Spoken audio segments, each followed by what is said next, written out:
Kita mulai Pak ya. Bismillahirrahmanirrahim.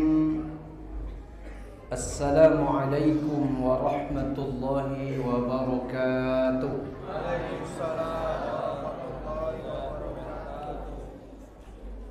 Burung merpati, burung balam, hinggap di pohon berduri. Yang ikhlas menjawab salam, semoga panjang umur, murah rezeki. Tapi mohon maaf khusus untuk ibu-ibu, saya doakan supaya suaminya tak kawin lagi.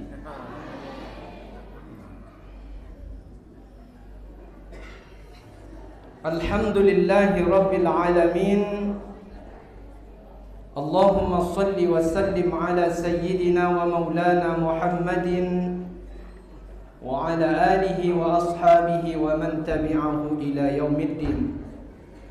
Subhanaka la ilma lana illa ma 'allamtana innaka antal alimul hakim. Rabbi shrah li sadri wa yassir li amri wahlul 'uqdatam min lisani yafqahu qawli, amma ba'du. Segenap pengurus masjid Nurul Ikhwan, para asatiz, tuan-tuan guru, imam masjid Nurul Ikhwan, tokoh-tokoh masyarakat, Bapak RT, Bapak RW, Ibu RT, Ibu RW, bapak-bapak dan ibu-ibu, hadirin wal hadirat, duyufur rahman, tamu-tamu Allah yang mulia. 20 menit ke depan, karena tulisan sudah ada, 20 menit ke depan insya-Allah kita duduk dalam majlis dengan niat i'tikaf. Walaupun i'tikafnya i'tikaf sementara. Nawaitu an a'takifa fi hadzal masjid lillahi ta'ala. Bapak Ibu hadirin wal hadirat, tamu-tamu Allah yang mulia,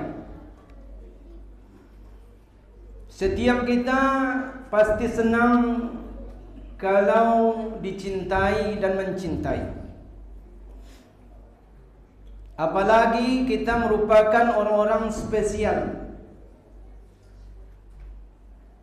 Apalagi kita adalah orang-orang spesial dalam pandangan Allah Ta'ala. Orang-orang dahulu, para nabi alaihimussalatu wassalam, termasuk juga para sahabat nabi, orang-orang soleh, telah membuktikan itu semua. Mereka pernah menjadi orang-orang pilihan Allah Subhanahu wa Ta'ala. Salah satu di antara orang-orang yang sudah mendapatkan predikat yang kita sebutkan tadi, mereka dicintai oleh Allah Subhanahu wa Ta'ala. Bahkan Allah Subhanahu wa Ta'ala sudah menjadikannya sebagai kekasih khusus. Itu dimaklumatkan di dalam Al-Quranul Karim. Dia diangkat sebagai kekasih Allah Subhanahu wa Ta'ala, yaitu Nabi Ibrahim alaihissalam. Kenal Nabi Ibrahim, Pak? Kenal? Di mana kenalnya? Oh, ketua namanya Pak Ibrahim.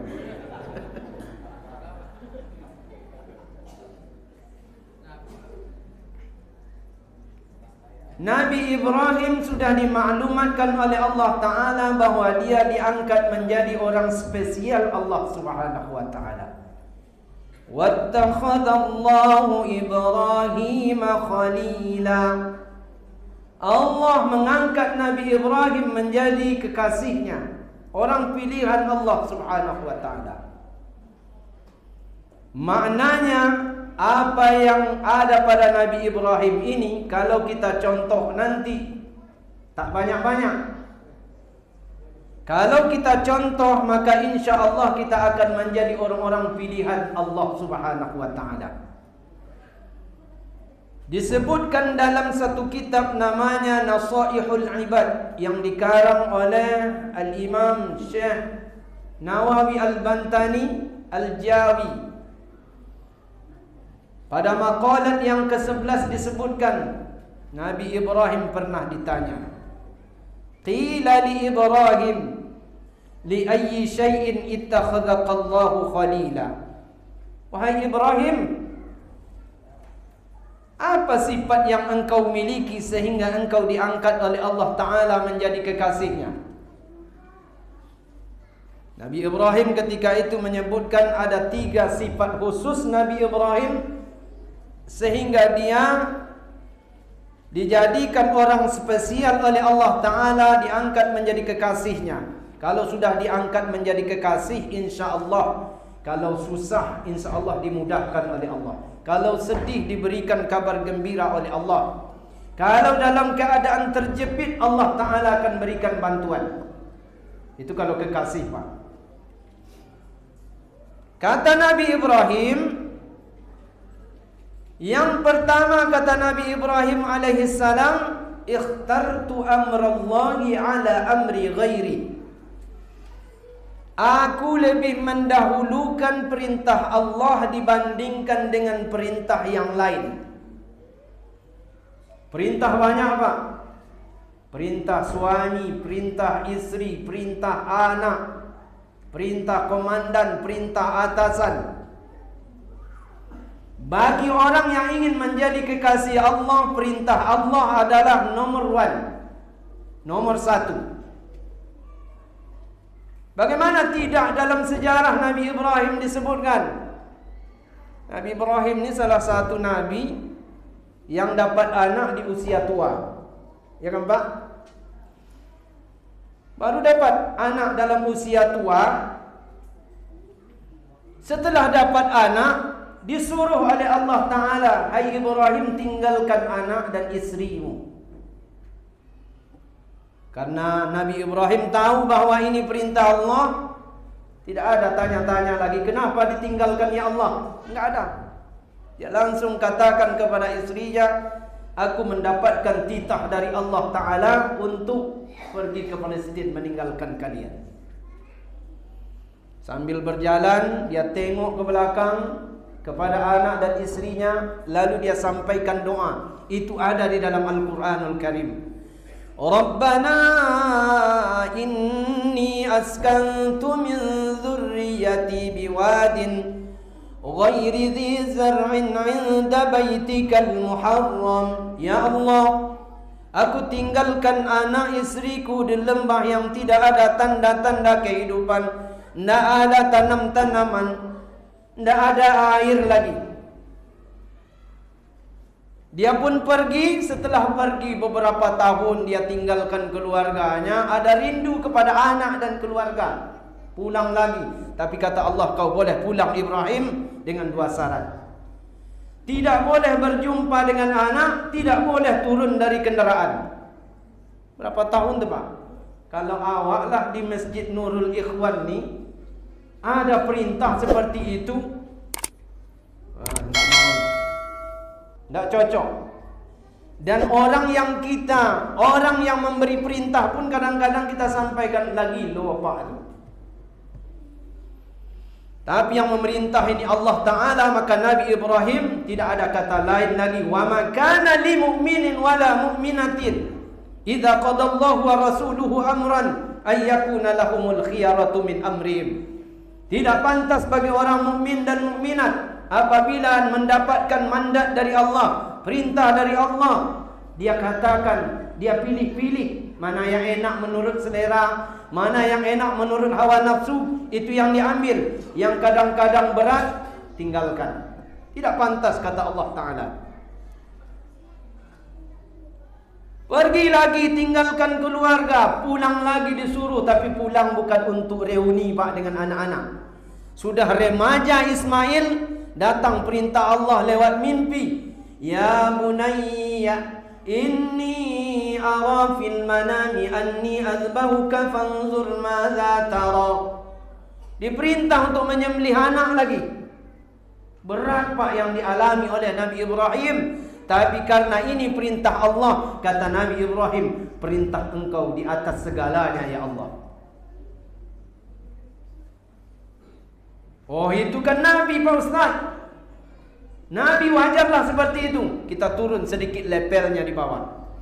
Ada satu orang anak kecil di zaman Nabi SAW, namanya Talhah ibn al-Barra. Nabi mau hijrah ke Madinah. Belum sampai di kota Madinah lagi, beliau singgah di satu tempat. Beliau tinggal di satu tempat itu. Dari belakang ada anak kecil yang mengikuti jejak Nabi. Ya gulam, kata Nabi, wahai anak kecil, apa yang kau buat?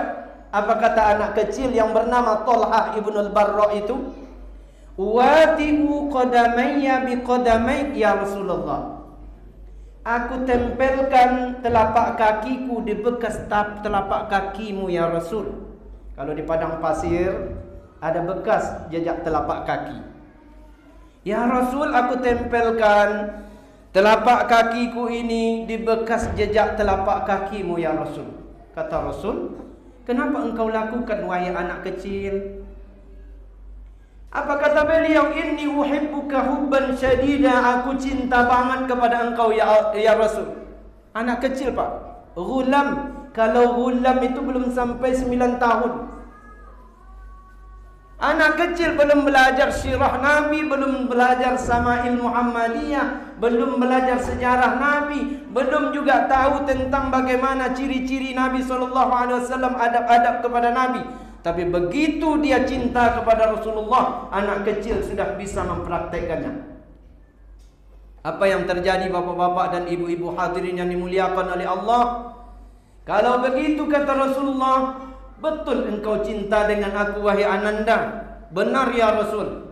Sekarang engkau pergi pulang. Izhab. Engkau pulang wahai Ananda, faqtul abak. Engkau pulang ke rumah, bunuh ayahmu. Tanpa pikir panjang lagi, anak kecil disuruh oleh Nabi, karena dia tahu yang menyuruh ini Nabi. Maka dia pulang Pak. Pulang kejar dia. Langkah 1000. Belum jauh lagi dipanggil oleh Nabi. Ya gulam, huna. Ta'al. Ke sini wahai Ananda. Ke sini. Tak jadi kata Rasulullah. Aku hanya ingin mengujimu. Aku diutus oleh Allah Ta'ala bukan untuk memutuskan silaturahim antara anak dengan ayah. Innama bu'istu liutamima makarimal akhlak. Aku diutus untuk menyempurnakan akhlak. Wa ma arsalnaka illa rahmatan lil alamin. Aku diutus untuk rahmat bagi seluruh alam. Aku diutus bukan untuk membunuh. Hai Ananda, cintamu telah terbukti. Nabi ingin pergi ke Madinah, anak tu rupanya sakit. Nabi pun mengunjungi anak kecil tadi yang dalam keadaan sakit. Disampaikanlah kepada ayah dan ibunya. Rasulullah tahu bahwa umur anak ni tak lama lagi. Akhirnya apa yang terjadi? Wahai ayah, wahai ibu, anak kita ini sepertinya tak lama lagi.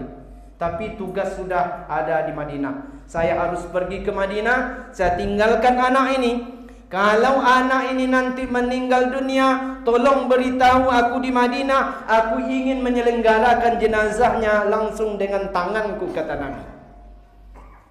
Allahu Akbar. Apa yang terjadi? Rupanya anak tadi itu mendengar apa yang dikatakan oleh Nabi kepada ayah dan ibunya.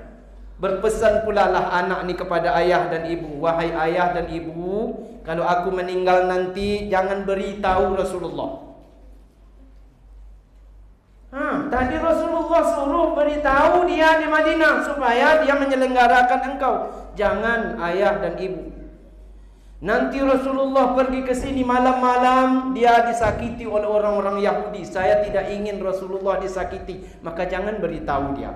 Rupanya anak ini pun meninggal.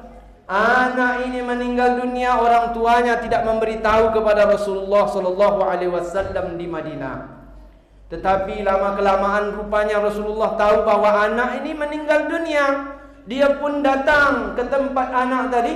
Lalu dia katakan kepada ayah dan ibu daripada anak ni, wahai ayah dan ibu, kenapa saya tidak diberitahu? Apa kata ayah dan ibu ni? Anak kami berpesan, jangan beritahu Rasulullah. Nanti Rasulullah datang malam-malam, diganggu oleh orang-orang Yahudi, orang-orang musyrik. Dia tidak mau engkau diganggu ya Rasulullah. Rasulullah pergi ke kuburannya, lalu Rasulullah berdoa kepada Allah, Allahumma alqih. Ya Allah, engkau temui anak kecil ini dan berikan izin kepada anak kecil ini untuk bisa bertemu dengan engkau ya Allah. Ya Allah, gembiralah dengan anak kecil ni, dan anak kecil ini pun gembira kepada engkau ya Allah. Itu doa Rasulullah kepada anak yang kecil ini. Apa yang bisa kita dapat ambil daripada kesimpulan ni? Anak kecil yang belum balik pun, dia tahu kalau itu perintah Rasulullah. Tidak ada kata pilihan lain kecuali ikhtartu amrallahi ala amri ghairi. Mendahulukan perintah Allah dibandingkan dengan perintah yang lain. Dah berapa minit, Pak? Masih ada 5 lagi kan? 5. Ini tidak saya habiskan malam ni, karena ada 1 malam lagi kan?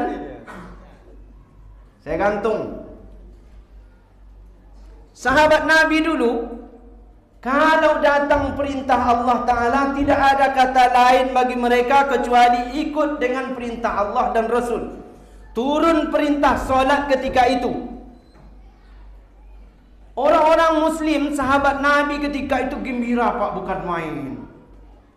Padahal kata ahli sejarah, sahabat-sahabat Nabi itu perutnya diikat dengan batu. Bukan dengan kayak awak ni sekarang ni. Awak ni kenyang-kenyang ni sekarang ni. Sahabat Nabi itu diikat dengan batu. Ada yang diikat 2, ada yang diikat 3. Diikat dengan kain. Supaya apa? Supaya dia masuk ke dalam, tak lapar lagi. Tapi ketika datang perintah salat, apa yang terjadi? Mereka gembira, Pak. Heran orang-orang kafir musyrik itu. Orang-orang Yahudi ketika itu heran. Kenapa sahabat Nabi ini dalam keadaan susah, datang perintah solat mereka gembira? Apa kata para sahabat? Qad u'tina mafatiha rahmatillah. Sekarang kami sudah dapatkan kunci rahmat Allah. Bukan rahmat Allah lagi, kuncinya sudah dapat, Pak. Mereka paham bahawa di dalam perintah solat itu ada kemenangan. Hari ini kenapa kita tak menang-menang, Pak? Jawabannya apa? Kenapa tak menang? 01 tak menang, 03 pun tak menang. Kenapa tak menang? Jawabannya apa? Kita sudah abaikan salat. Allah Ta'ala sebutkan di dalam Al-Quran, فَخَلَفَ مِنْ بَعْدِهِمْ خَلْفٌ أَضَاعُوا الصَّلَاةَ وَاتَّبَعُوا الشَّهَوَاتِ فَسَوْفَ يَلْقَوْنَ غَيًّا.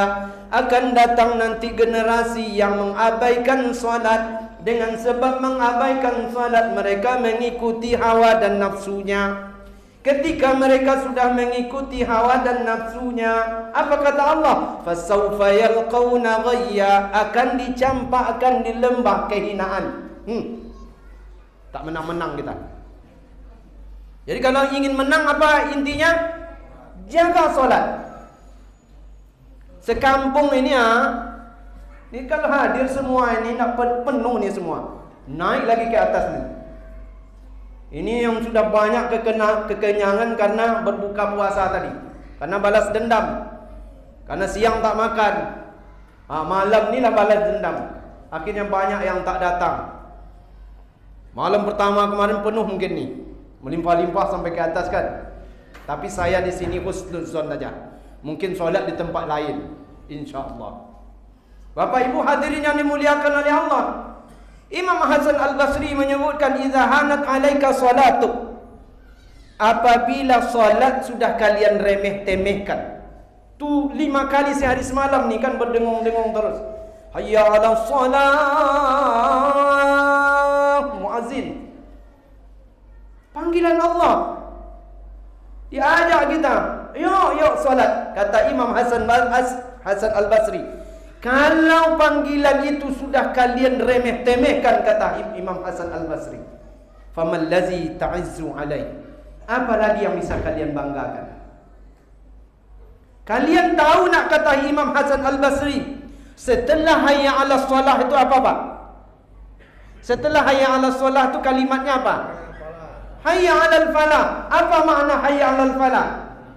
Ayo kita ingin meraih kemenangan. Artinya tunaikan solat, kalian akan mendapatkan kemenangan. Tapi jangan berharap kemenangan kalau abaikan solat. Solat 5 waktu sehari semalam berjamaah di sini tidak nampak orangnya. Yang ada orang-orang yang berumur 60, 70, 80 yang insya-Allah beberapa minggu lagi akan terdengar pengumuman di masjid ini. Innalillahi. Ibu-ibu di belakang tu agak takut-takut dia kan. Saya tidak mendoakan ibu-ibu enggak, tapi yang tua-tua biasanya itu cepat tu. Bapak Ibu hadirin yang dimuliakan oleh Allah, makanya kita jaga solat kita. Sahabat Nabi itulah yang mereka tahu perintah Allah di dalam solat itu mereka jaga, maka mereka menang dunia akhirat. Mereka kurus-kurus, nak seperti kita gemuk-gemuk, Pak. Kita ni banyak daging ni. Banyak daging. Sahabat Nabi Abu Hurairah itu Pak, ya Allah, kurus. Bukan menghina sahabat tak, memang kurus, Pak. Tapi di balik kurusnya itu, orang-orang kafir musyrik menengok mereka itu seperti menengok singa. Kalau orang-orang Romawi dulu menakut-nakuti anaknya, kalau kita kan menakut-nakuti anak kita dengan Pak Polisi kan? Awas, itu ada Pak Polisi itu. Kalau orang-orang Romawi dulu menakut-nakuti anaknya dengan apa? Awas, itu ada Umar. Karena Umar itu betul-betul dalam hati orang-orang kafir, orang-orang musyrik itu merupakan momok besar. Kenapa mereka bisa begitu? Karena mereka mendahulukan perintah Allah dibandingkan dengan perintah yang lain. Jamaah Nurul Ikhwan ini kalau mau begitu juga, nanti jumpa dengan orang, wah ini seperti singa, insya Allah jaga itu semua. Ikhtartu amrallahi ala amri ghairi. Dahulukan perintah Allah dibandingkan dengan perintah yang lain. InsyaAllah itu saja dulu yang dapat saya sampaikan karena waktu terbatas.